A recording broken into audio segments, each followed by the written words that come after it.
तो स्वागत है सब आप सभी का मेरे YouTube चैनल पर। तो पिछली वीडियो में हमने दूसरे नंबर के शासन का पढ़ लिया। आज हम बारी आती है तीसरे नंबर की, जिसका नाम है वत्सराय।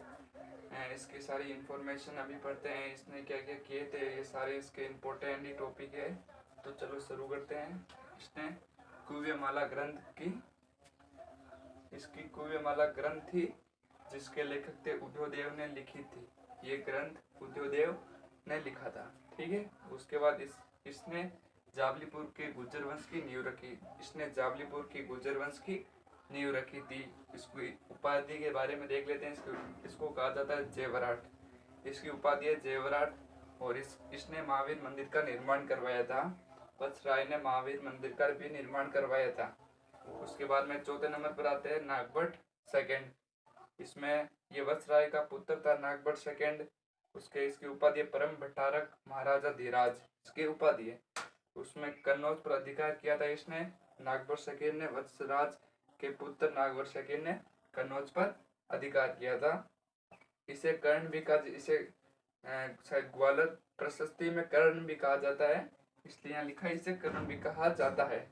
बाद में रामभद्र 833 से 836 ईस्वी तक नागभट्ट सेकंड के पुत्र थे। इनका कोई ज्यादा महत्वपूर्ण स्थान रहा नहीं है इतिहास में। ज्यादातर वत्सराय, नागभट्ट सेकंड, नागभट्ट फर्स्ट, इन्हीं का मिहिर भोज, इन्हीं का ये।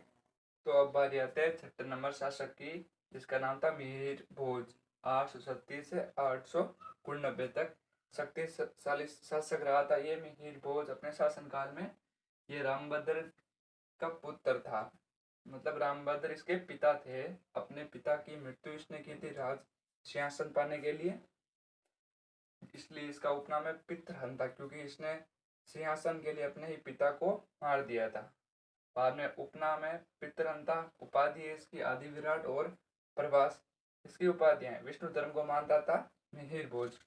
बाद में विष्णु के विराट अवतार के सिक्के चलाए थे अपने शासनकाल में इसने, क्योंकि ये विष्णु का बहुत बड़ा भक्त था और विष्णु धर्म को मानता था। उसके बाद में इसने इस्लामों का शत्रु भी कहा जाता है। ये कहा किसने था? सुलेमान ने कहा था, जो एक अरबी यात्री था। इसने अपने ही पिता को राजगद्दी के लिए मार दिया था, क्योंकि उस समय हुआ ये करता था कि जब पिता बूढ़े होते जा रहे हैं और अपना शासन अभी तक चला रहे, तो पीछे जो संतान है वो सोचती है कि मेरा बाप इतना बूढ़ा हो गया, अभी भी चला रहा है, तो मैं कब राज करूंगा। इसलिए उसने अपने पिता को ही मार दिया, इसलिए इसे पितृहंता की उपनाम से पुकारा गया।